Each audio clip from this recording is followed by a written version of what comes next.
これ天空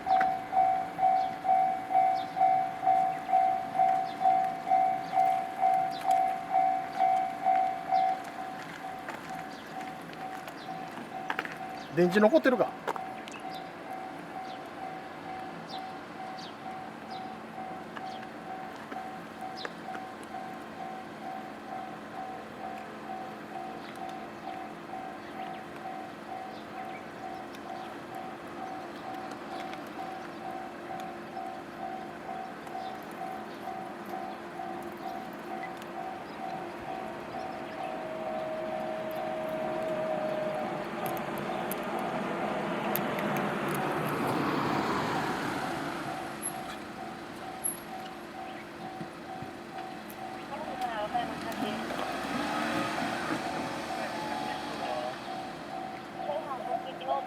番号90場所インレイ540井村方先道場でいろいろの開発の計和歌山588東京だというか分かりませんやんこれ。これがとなっていて邪魔である通報者家事井村男性指令番号90道路これ分かりませんやん。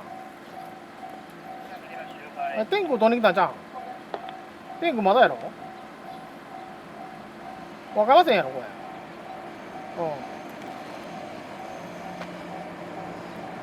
東さんからメモ本部をお願いします。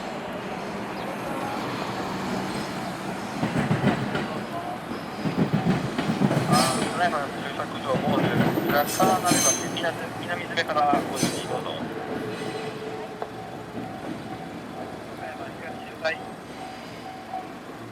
以上お待ちですか。